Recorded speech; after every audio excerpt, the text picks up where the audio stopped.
ಕಾರ್ಯಕ್ರಮವನ್ನು ಅದರ ಸ್ಥಾಪಕರಾಗಿರ್ತಕ್ಕಂಥ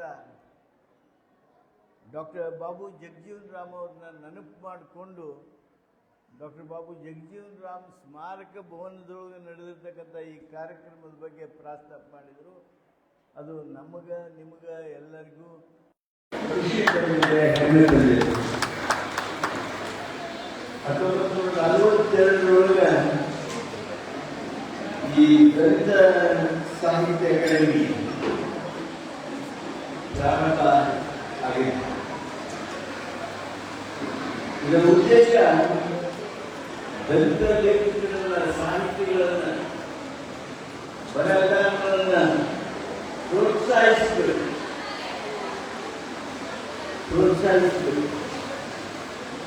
ಈ ಕೆಲಸ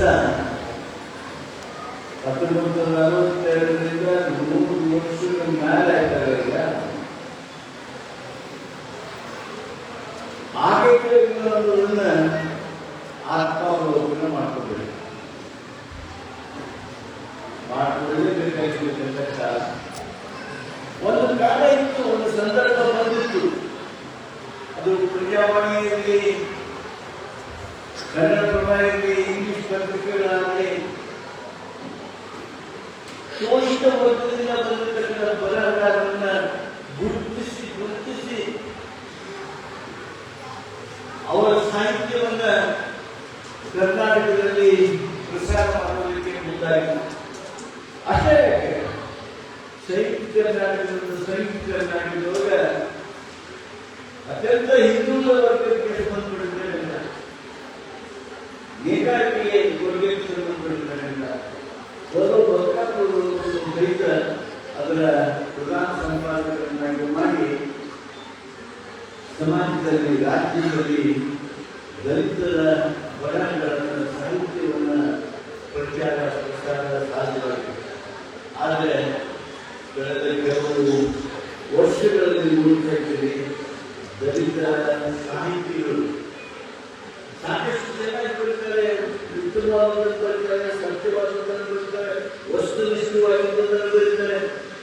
ಆದರೆ ಆ ಸಾಹಿತ್ಯದ ನೈಜ ಪ್ರಭಾವ ಸಮಾಜದಲ್ಲಿ ಆಗೋದ್ರಿಂದ ಸಾಧ್ಯ ಆಗ್ತಾ ಇಲ್ಲ. ಬಂಧುಗಳೇ, ನಾವು ಆ ವಿಷಯಕ್ಕೆ ಬಂದು ಹೋಗೋಣ. ನನ್ನ ಜಗತ್ತವರು 50 ವಿದ್ಯಾರ್ಥಿ ನೋಡಿ ₹2 ಇದೆ, ₹1000 ಇದೆ. ಅಕ್ಷರದವ್ವ ಅಂತಿದ್ರು. ಇವಾಗ ಅಕ್ಷರದವ್ವ ಅಂದ್ರೆ ಒಂದು ರೀತಿ ಹೆಣ್ಮಕ್ಳಿಗೆ ಭಾರಿ ಖುಷಿ ಅನಿಸುತ್ತಲ್ಲ. ಅದಕ್ಕೆ ದೊಡ್ಡವರಿಗೆ ಕೇಳಿದೆ,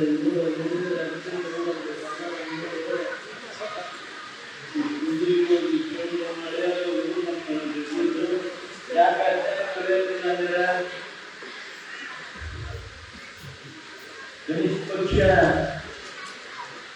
ಈ ಭವನದೊಳಗೆ, ಜಗಜೀವನ್ ಬಾಬು ಭವನದೊಳಗೆ ಸಾವಿತ್ರಿಬಾಯಿ ಫುಲೆಯವರ ಜನ್ಮದಿನೋತ್ಸವದ ಜಯಂತಿಯನ್ನ ಅಕ್ಷರದ ಅವನ ಜಾತ್ರೆ, ಅಕ್ಷರದ ಅವನ ಜಯಂತಿ, ಅಕ್ಷರದ ಅವನ ನೆನಪು, ಗೌರವ, ಸ್ಮರಣೆ ಅಂತ ಆಚರಣೆ ಮಾಡೋದನ್ನ ಪ್ರಾರಂಭ ಮಾಡಿ ಇವತ್ತೇನು ದಲಿತ ನಾಯಕರಿದ್ದೀವಿ, ಈ ಎಲ್ಲ ದಲಿತ ನಾಯಕರುಗಳು ಆ ಒಂದು ನಿರ್ಣಯವನ್ನು ಮಾಡಿ ಮೊನ್ನೆ ಜಕ್ಕಪ್ಪನವರು ಮಾತಾಡೋ ಮಾತಿನೊಳಗ ಆಮೇಲೆ ಹೇಳಿದ್ರು, ದೇವರಿಗೆ ಕೇಳಿದ್ರೆ, ಹಿರಿಗಂಗೆ ಕೇಳಿದ್ರೆ, ಸಾಲೆ ಗಂಟೆಗೆ ಲಕ್ಷ ಕೊಡ್ರಿ ಅಂತ ಹೇಳಿ ಅವ್ರು ಹೇಳಿದ್ರು ನಡೆದೈತಿ. ನಾವೇಂದ್ರ ಗುಡಿ ಗಂಟೆಗೆ ಲಕ್ಷ ಕೊಡ್ಬೇಕಂದ್ರೆ ಗುಡಿಗೆ ದೇವರಿಗೆ ಯಾರು ಹೇಳಿದ್ರೆ ಶಾಲೆ ಗಂಟೆ ಕೇಳಿದ್ರಿ, ನಿಮ್ಮ ಘೋಷಣೆಗಳೇ ಬದಲಾವಣೆ ಆಗಬೇಕು.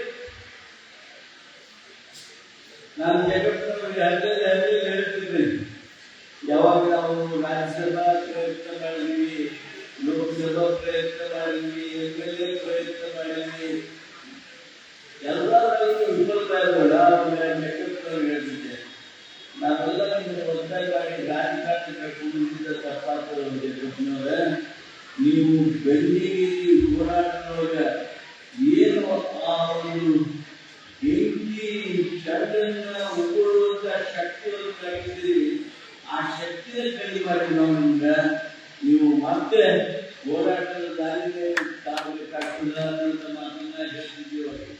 ಇವತ್ತ ಹೃದಯದಿಂದ ನಿಮ್ಮೆಲ್ಲರ ಆಶೀರ್ವಾದದಿಂದ ಅವರು ನಮ್ಮ ಶಾಸಕರಾಗಿದ್ದಾರೆ. ಆದರೆ ಎಂಥ ಕಾಲದೊಳಗಾಗಿದ್ದಾರೆ ಅಂದ್ರೆ ಶಾಸಕರಾಗಿಯೂ ಹೋರಾಟದ ಹಾದಿ ತಿಳಿಯಬೇಕಾಗಿರ್ತಕ್ಕ ಒಂದು ಅಗತ್ಯತೆ ಇವತ್ತು ನಮ್ಮ ಸಮಾಜದಲ್ಲಿ ನಿಜ. ನೀವ್ಯಾರು ಅಶಕ್ತರಲ್ಲ. ನೀವು ಹಿಂದೆ ದೊಡ್ಡದಾಗಿರ್ತಕ್ಕಂಥ ಸರ್ಕಾರ ನಿಂತಿದೆ. ಡಾಕ್ಟರ್ ಅಂಬೇಡ್ಕರ್ ಅವರು ಕೊಟ್ಟಿರ್ತಕ್ಕಂಥ ಸಂವಿಧಾನ ನಮ್ಮ ಬೆಲೆಗೆ ನಿಂತಿದೆ. ನಿಮಗೆ ಏನು ಬೇಕು, ಯಾವುದಕ್ಕೆ ನೀವು ಕೈ ಒಡ್ತಿದ್ರಿ, ಆ ಕೈ ಒಡ್ಡುವುದಕ್ಕೆ ಏನು ಅವಕಾಶ ಇಲ್ಲ, ಅಗತ್ಯತೆ ಇಲ್ಲ. ನಿಮಗಾಗಿ ಮನೆಗೆ ಬಂದು ನಿಮ್ಮ ಅವಶ್ಯಕತೆಯನ್ನು ಪೂರೈಸುವಂತ ವ್ಯವಸ್ಥೆಯನ್ನ ನಾವು ರಾಜ್ಯ ಸರ್ಕಾರದವರು ಮಾಡಿದ್ದೇವೆ. ಸಂವಿಧಾನದ ನಿರ್ದೇಶನಗಳಿದ್ದಾವೆ, ಸಂವಿಧಾನದ ಪೀಠಿಕೆ ಇದೆ. ಆ ಪೀಠಿಕೆಯ ಅನ್ವಯ ನಾವು ನಿಮಗೆ ಅನ್ನಭಾಗ್ಯ ಕಾರ್ಯಕ್ರಮ ಕೊಟ್ಟಿದ್ದೀವಿ, ಗೃಹ ಕಾರ್ಯಕ್ರಮ ಕೊಟ್ಟಿದ್ದೀವಿ, ಗೃಹವೃತ್ತಿ ಕಾರ್ಯಕ್ರಮ ಕೊಟ್ಟಿದ್ದೀವಿ, ಶಕ್ತಿ ಕಾರ್ಯಕ್ರಮ ಕೊಟ್ಟಿದ್ದೀವಿ, ನಿಮ್ಮ ಮಕ್ಕಳಿಗೆ ಯುವತಿಗೆ ಕಾರ್ಯಕ್ರಮ ಕೊಟ್ಟಿದ್ದೇವೆ. ನೋಡಿ, ನಿಮ್ಗೆ ಆಶ್ಚರ್ಯ ಆಗ್ತದೆ. ಶಿಕ್ಷಕರು ಬಹಳ ಜನ ಇದ್ದೀವಿ, ಆದ್ದರಿಂದ ಹೇಳ್ತೀವಿ, ನೀವೆಲ್ಲರೂ ಅಂದ್ಕೊಂಡಿರಲಿಲ್ಲ, ಊಹಿಸಿರೋದಿಲ್ಲ. ನಮ್ಮ ರಾಜ್ಯದೊಳಗ ಬಡತನ ಹೋಗ್ತೈತಿ, ಬಡತನ ನಿರ್ಮೂಲನೆ ಆಗ್ತೈತಿ ಅಂತ ಹೇಳಿ ನೀವು ಯಾರು ಅಂದ್ಕೊಂಡಿದ್ದೀರಿ? ಯಾರು ಅಂದ್ಕೊಂಡಿರಲಿಲ್ಲ. ಆದರೆ ಇವತ್ತು ನಿಮ್ಮ ಮನೆಗಳಿಗೆ ತಿಂಗಳಿಗೆ 5-6 ಸಾವಿರ ರೂಪಾಯಿ, ವರ್ಷಕ್ಕೆ 60-70 ರೂಪಾಯಿ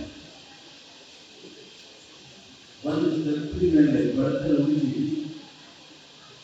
ದಲಿತರಲ್ಲಿ ಬಡತನ ಉಳಿದಿದ್ದರು, ಅಲ್ಪಸಂಖ್ಯಾತರಲ್ಲಿ ಬಡತನ ಉಳಿದಿದ್ದರು, ಹಿಂದುಳಿದವರಲ್ಲಿ ಬಡತನ ಉಳಿದಿದ್ದರು.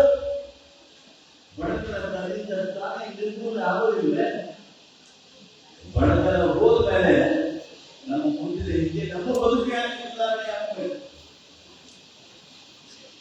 ಬದುಕಿನ ಗುಣಮಟ್ಟೆ ಎತ್ತರಕ್ಕೆ ಬರಬೇಕು. ನಾವೆಲ್ಲ ಹೋಗ್ತೀವಿ, ಹಳ್ಳಿಯಾಗಿ ಹೋಗ್ತೀವಿ, ಹಳ್ಳಿಯಾಗ ಹರಿಸಿ ಕುಡಿಯೋಲ್ಲ. ಆದ್ರೆ ಒಂದು ಖುಷಿ ನಮಗೆ, ನಿಮಗೂ ಅಭಿಮಾನ ಮಾಡಬೇಕು. ಯಾರು ಹಳಿಸಿ ನಾನು ಸೊಸೆಗೆ ಬೇಕಾಗಿದೆ ಅಥವಾ ನಾನು ಕೊಡ್ತೀನಿ, ನಾನು ಅಡಿಗೆ ಕೊಡ್ತೀನಿ ಅಂತೇಳಿ ಯಾರು ನೀವು ಯಾರು ಶ್ರೀಮಂತನಿಗೆ ದೊಡ್ಡನಿಗೆ ಶಾಸಕನಿಗೆ ಸಾಮೂಹಿಗೆ ಸಿರಿ ಕೇಳ್ತಾರೆ, ಅವ್ರು ಕೋಟ್ ಕೇಳ್ತಾರೆ. ನನ್ನ ಮೊಮ್ಮಗಳಿಗೆ ನಿಮ್ಮ ಮೊಮ್ಮಗಳು ಯಾರ ಹಳೆ ಸಂಬಂಧಿಕರಿಗೆ ಅವ್ನು ಕಣ್ಣ ಹಾಕಬೇಕಾಗಿತ್ತು ಅಂತೇಳಿ ಅವ್ರ ಮೊಮ್ಮಗಳ ಸಲುವಾಗಿ ಯಾರನ್ನ ಸೊನ್ನೆಕಾಲ ಯಾರು ನೀಡಿ ಯಾಕ ನಮ್ಮ ಬಡತನ ನಿವಾರಣೆ ತರದಷ್ಟು ಪ್ರಾಣಿ ಆಗ್ತಾ ಇದೆ. ಈಗ 2-3 ವರ್ಷಗಳಿದ್ದು ಯಾರು ಎಲ್ಲೂ ಭಿಕ್ಷೆ ಕೇಳಕ ಹೋಗಿಲ್ಲ. ಅದಕ್ಕೆ ನೀವು ಅಲ್ಲೇ ನೋಡಿ, ನೀವು ಒಂದು 2-3 ಫೋನ್ ನಂಬರ್ ಕೊಟ್ಟಿರಿ. ಭಿಕ್ಷಕರನ್ನ ಎಲ್ಲಾದ್ರೂ ನೋಡಿದ್ರೆ ತಕ್ಷಣ ಈ ಫೋನ್ ನಂಬರ್ಗಳಿಗೆ ನೀವು ನಾವು ತಿಳಿಸ್ರಿ. ಅವ್ರನ್ನ ಕರ್ಕೊಂಡು ಹೋಗಿ ಅವ್ರಿಗೆ ಆರೈಕೆ ಮಾಡ್ತಕ್ಕಂಥ, ಅವ್ರಿಗೆ ಕಾಳಜಿ ಮಾಡ್ತಕ್ಕಂಥ, ಅವ್ರಿಗೆ ರಕ್ಷಣೆ ಮಾಡ್ತಕ್ಕಂಥ, ಅವ್ರಿಗೆ ಅನುಕೂಲ ಮಾಡ್ತಕ್ಕಂಥ ಕೆಲಸ ನಾವು ಸರ್ಕಾರಗಳು ಮಾಡ್ತೀವಿ ಅಂತೇಳಿ ಇವತ್ತು ಅಲ್ಲೇ ಬೋರ್ಡ್ ಹಚ್ತಾ ಇದ್ದೀವಿ. ನೋಡಿ, ಅದನ್ನ ಯಾರ ಒಬ್ಬರ ಟೀಚರ್ ನೋಡಿ, ಗೃಹಲಕ್ಷ್ಮಿ 2 ಲಕ್ಷ ರೂಪಾಯಿ ಕೊಡ್ತೀವಿ ನಾವು.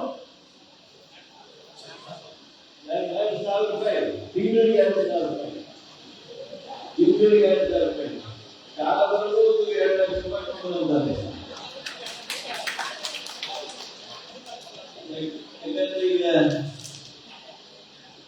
ಕೆಲವು ಕಡೆ 6,000 ರೂಪಾಯಿ ಜಮೀನ್ದಾರರಿಗೆ ಹೆಣ್ಮಕ್ಳ ಅಕೌಂಟ್ಗೆ ನಮನ ಮಾಡಿಬಿಟ್ಟು ಘೋಷಣೆ ಆಗಿರೋ ಕಾರ್ಯಕ್ರಮ ಇರಲಿ. ಅದು ಈ 2,000 ರೂಪಾಯಿ ನಿಮ್ಮ ಅವ್ವ ಬರುತ್ತೆ, ನಿಮ್ಮ ಅಮ್ಮ ಬರುತ್ತೆ, ನಿಮ್ಮ ಅತ್ತಿ ಬರುತ್ತೆ, ಏನು ಹಳೆಯರಿಗೆ ಯಾರು ಅಂತೇಳಿ ನಿಮ್ಮ ಹುಡುಗರಿಗೆ, ನಿಮ್ಮ ಮಕ್ಕಳಿಗೆ, ನಿಮ್ಮ ಟೀಚರ್ಗೆ ಯಾರ ಟೀಚರು ಸಾಲ ಕೇಳಿದ್ರೆ ಹೊಸಂಗಿ ಹಾಕೊಂಬ, ನಿಮ್ಮವ್ಗೆ ಹೇಳು ಗೃಹಲಕ್ಷ್ಮಿ ರೊಕ್ಕನ ನೀನು ಹೊಸ ಅಂಗಿ ತಗೊಳಕ್ ಉಪಯೋಗ ಮಾಡಂತೇಳಿ, ಮತ್ತೆ ಅಕ್ಕಿ ಹೋಗಿ ಯಾವ್ದಾರ ದೇವ್ರಿಗೆ ಗೋಪುರ ಕಟ್ಟೋದಕ್ಕೆ ದಾನ ಕೊಟ್ಟು ಬಂದಿಂದಾಳು, ಆಕೆಗೆ ನೀನು ಅಂಗಿ ಸಲುವಾಗಿ ಕೊಟ್ಟದ್ದು 2,000 ರೂಪಾಯಿ ಅಂತ ಹೇಳಿ. ಬದುಕಿನ ಗುಣಮಟ್ಟವನ್ನು ಎತ್ತರಿಸ್ಕೊಳ್ಬೇಕು. ಆ ಎತ್ತರಿಸಿಕೊಳ್ಳೋದಕ್ಕಾಗಿಯೇ ನಾವು ನಿಮಗೆ ಸಮಾಜಕ್ಕೆ, ಬಡವರಿಗೆ ವಿಶೇಷವಾಗಿ ಈ ಪಂಚ ಗ್ಯಾರಂಟಿಗಳನ್ನು ತಂದಿರೋದು. ಬಂಧುಗಳೇ, ನೀವೆಲ್ಲರೂ ನೀವೇನೇ ಇರೋದಕ್ಕೆ ನಮ್ಮ ವಿದ್ಯಾಧರ ದೊಡ್ಡಮನಿ ಜಕ್ಕಪ್ಪನವ್ರ ಮೇಲೆ ಯಾವ್ದಾರ ಸಿಟ್ಟು, ಅಸುಟಿ ಮೇಲೆ ಸಿಟ್ಟಿನ ಸಲುವಾಗಿ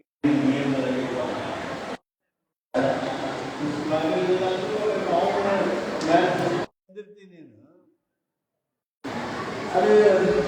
ಕಾಂಗ್ರೆಸ್ ಸಂವಿಧಾನವನ್ನ ಅನುಷ್ಠಾನ ಮಾಡುವಂತ ಅತ್ಯಂತ ಪ್ರಾಮಾಣಿಕವಾಗಿರ್ತಕ್ಕಂಥ ಸೇವೆ ಮಾಡುವಂತ ಪಕ್ಷ. ನಮ್ಮ ಧರ್ಮ ಸಂವಿಧಾನ. ಯಾರು ಕಾಂಗ್ರೆಸ್ ಪಕ್ಷದಲ್ಲಿ ನಿಷ್ಠೆಯಿಂದ ಇರಬೇಕು ಅಂತಾರೆ, ಯಾರು ನಮ್ಮ ಪಕ್ಷಕ್ಕೆ ಶಕ್ತಿ ತುಂಬಬೇಕಂತಾರೆ, ಅವರು ನಾವು ಸಂವಿಧಾನ ಒಪ್ಪೋದಿಲ್ರಿ, ನಿಮ್ಮ ಪಾರ್ಟಿ ಒಪ್ತೀವಿ ಅಂದ್ರೆ ನೋ. ಯಾರು ಸಂವಿಧಾನ ಒಪ್ಪೋದಿಲ್ಲ ಅವರಿಗೆ ನಮ್ಮ ಪಾರ್ಟಿ ಒಳಗೆ ಪ್ರವೇಶನೇ ಇಲ್ಲ. ಏನು ಸಂವಿಧಾನ ಏನು ಹೇಳ್ತದೆ ನೀವು ಕೇಳಿದ್ರಲ್ಲ, ಈಗ ಜಗಪ್ಪನವ್ರ ಮಾತು, ಹೆಣ್ಮಕ್ಳು ಅಂದ್ರೆ ಸಾಲಿ ಕಲಿಯಕ್ಕೆ ಎಲ್ಲವರು ಅವರು ಮಕ್ಕಳು ನಡೆಯೋದಕ್ಕೆ ಮಾತ್ರ ಮನು ಸಂಸ್ಕೃತಿಯನ್ನ ಎತ್ತಿ ಹಿಡಿದು ತಿರುಗಾಡಿರ್ತಕ್ಕಂಥ ಜನ ಇವತ್ತು ನಮ್ಮ ದೇಶವನ್ನ ಆಳ್ತಾ ಇದ್ದಾರೆ. ಬಸವಣ್ಣವರು 8,500 ವರ್ಷದ ಹಿಂದೆ ಹೇಳಿದರು, ಮಹಿಳೆ ಶಕ್ತಿವಂತೆ, ಮಹಿಳೆ ನಮ್ಮ ಸಮಾನ ಇರಬೇಕು, ಆರ್ಥಿಕ ಸ್ವಾತಂತ್ರ್ಯ ಸಿಗಬೇಕು, ರಾಜಕೀಯ ಸ್ವಾತಂತ್ರ್ಯ ಸಿಗಬೇಕು, ಸಾಮಾಜಿಕ ಸ್ವಾತಂತ್ರ್ಯ ಸಿಗಬೇಕು, ಆಧ್ಯಾತ್ಮಿಕ ಧಾರ್ಮಿಕ ಸ್ವಾತಂತ್ರ್ಯ ಸಿಗಬೇಕು. 8,500 ವರ್ಷ ಆಯಿತು ಮಹಿಳೆಗೆ ಈ ಎಲ್ಲ ಸ್ವಾತಂತ್ರ್ಯ ಸಿಕ್ಕಿತ್ತು. ಈ ಶ್ರೇಣೀಕೃತ ವರ್ಗ ವ್ಯವಸ್ಥೆಯೊಳಗ ಇವತ್ತೂ ಮುಂದುವರೆದ ಕೆಲವು ಸಮಾಜದೊಳಗ ಆಕೆಗೆ ಕೆಲವು ದಿವಸಗಳ ಸಂದರ್ಭದಲ್ಲಿ ದೇವರು ಪೂಜೆ ಮಾಡೋಕ್ಕೂ ಸಹಿತ ಪರವಾನಗಿ ಇಲ್ಲ, ದೇವ್ರ ಮನೆಗೆ ಹೋಗೋದಕ್ಕೆ ಪರವಾನಗಿ ಇಲ್ಲ, ಅಡುಗೆ ಮನೆಗೆ ಹೋಗೋದಕ್ಕೆ ಪರವಾನಗಿ ಇಲ್ಲ. ಇದು ನಮ್ಮ ದೇಶದ ಸಾಮಾಜಿಕ ವಾಸ್ತವಿಕ ಸ್ಥಿತಿ. ಇಂಥದ್ರೊಳಗೆ ನಾವು ಮಹಿಳೆಯನ್ನ ಮೇಲೆತ್ತಬೇಕಾಗಿರ್ತಕ್ಕಂಥದ್ದು. ನೋಡಿ, ಒಂದೇ ಒಂದು ಮಹತ್ವದ ಸಂವಿಧಾನ ತಿದ್ದುಪಡಿ, ಸಂವಿಧಾನದ 73, 74 ತಿದ್ದುಪಡಿ ಮೂಲಕ ನಾವೇನು ಮಹಿಳೆಯರಿಗೆ ಪಂಚಾಯಿತಿಯೊಳಗೆ, ತಾಲೂಕು ಪಂಚಾಯಿತಿಯೊಳಗೆ, ಜಿಲ್ಲಾ ಪಂಚಾಯಿತಿಯೊಳಗೆ, ಮುನ್ಸಿಪಾಲಿಟಿಯೊಳಗೆ, ಕಾರ್ಪೊರೇಷನ್ನೊಳಗೆ ಮಹಿಳೆಯರಿಗೆ ಸ್ಥಾನಮಾನ ಕಲ್ಪಿಸಿಕೊಟ್ವಿ. ಅವ್ರನ್ನ ಅಧ್ಯಕ್ಷರನ್ನ, ಮೇಯರನ್ನ, ಪಂಚಾಯತಿ ಚೇರ್ಮನ್ರನ್ನಾಗಿ ಮಾಡೋದಕ್ಕೆ ಅವಕಾಶ ಕೊಟ್ವಿ. ಈಗ ಸಾಮಾಜಿಕವಾಗಿ ನೋಡ್ರಿ, ನೀವು ಗಂಡು ಮಕ್ಕಳು ಎಷ್ಟು ಇರ್ತಾರೆ ಅಷ್ಟು ಹೆಣ್ಮಕ್ಳು ಸಹಿತ ಕಾರ್ಯಕ್ರಮಗಳಲ್ಲಿ ಪಾಲ್ಗೊಂಡಿರ್ತಾರೆ.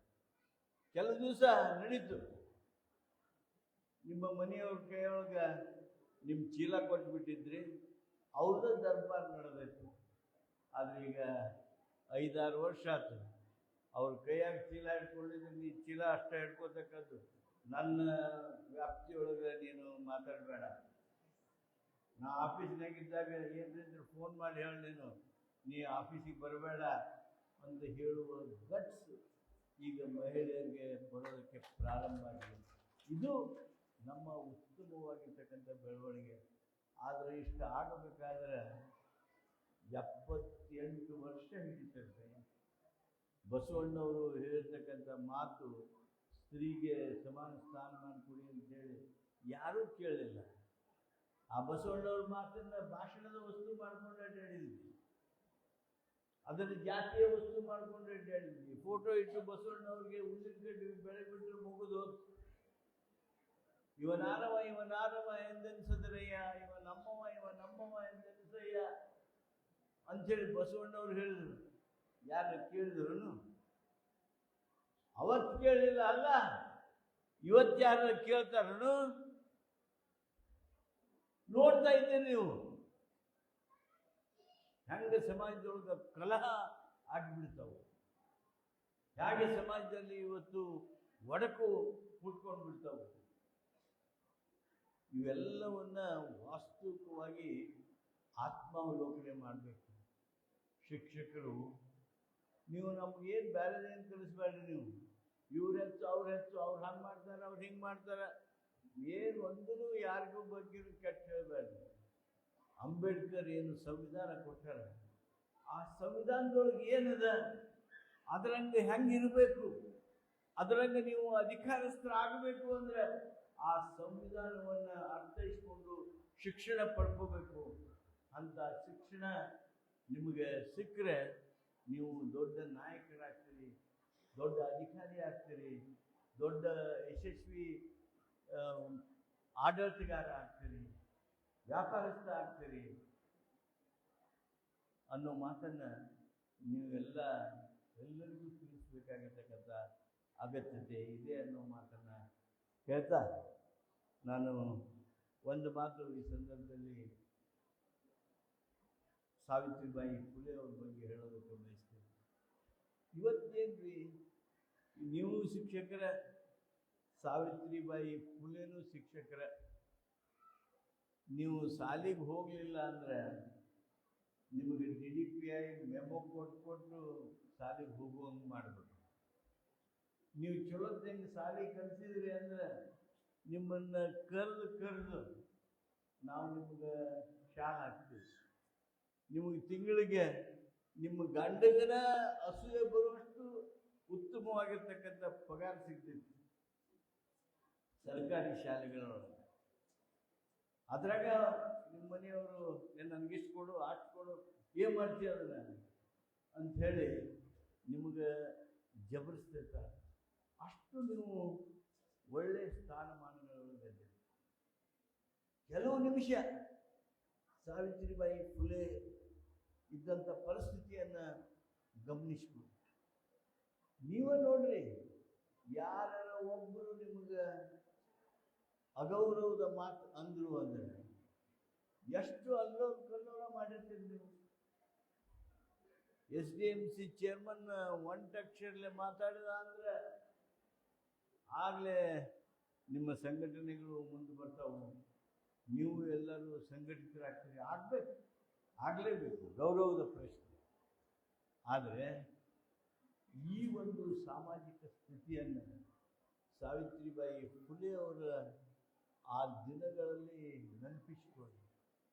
ಅಷ್ಟು ಅಗೌರವ ಆದ್ರೂ, ಅಷ್ಟು ಮಾನಸಿಕ ಹಿಂಸೆ ಆದ್ರೂ, ಅಷ್ಟೆಲ್ಲ ಸಮಾಜದ ವಿರೋಧ ಇದ್ದಾಗ ಹೇಗೆ ಶಿಕ್ಷಕಿಯಾಗಿ ಬೆಳೆದು ಪ್ರತಿಯೊಬ್ಬ ಶಿಕ್ಷಕಿಗೆ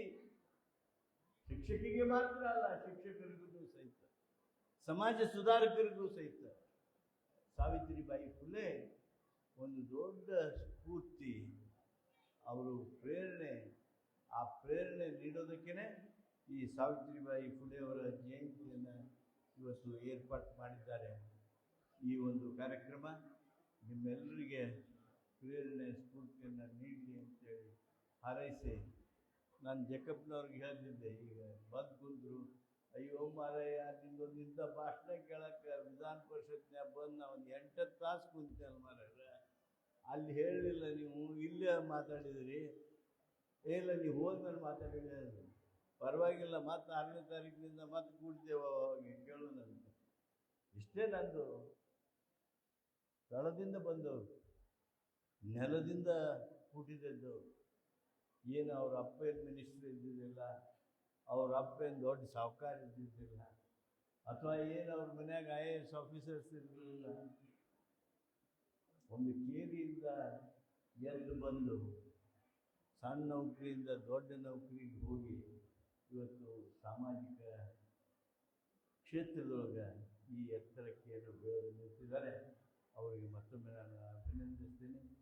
ಬಸವರಾಜ ಕಡೆಮನಿ, ಆನಂದ್ ಸಿಂಗಾರಿ, ಶರೀಫ್, ಮಾರ್ತಾಂಡ್, ಬಳ್ಳಾರಿ, ಕೃಷ್ಣ ಪರಾಪುರ್, ಯಾರ್ಯಾರಿಗೆ ಹೇಳಬೇಕು ಗೊತ್ತಿಲ್ಲ ನನಗೆ, ಥ್ಯಾಂಕ್ಸ್. ಆದರೆ ನೀವೆಲ್ಲರೂ ಏನು ಈ ಕಾರ್ಯಕ್ರಮ ಮಾಡಿದಿರಿ, ಈ ಕಾರ್ಯಕ್ರಮಕ್ಕಾಗಿ ನಿಮ್ಮೆಲ್ಲರಿಗೆ ನಾನು ಹೃತ್ಪೂರ್ವಕವಾಗಿ ಅಭಿನಂದಿಸಿ ಕೃತಜ್ಞತೆ ಸಲ್ಲಿಸಿ ನನ್ನ ಮಾತನ್ನು ಮುಗಿಸ್ತೇನೆ.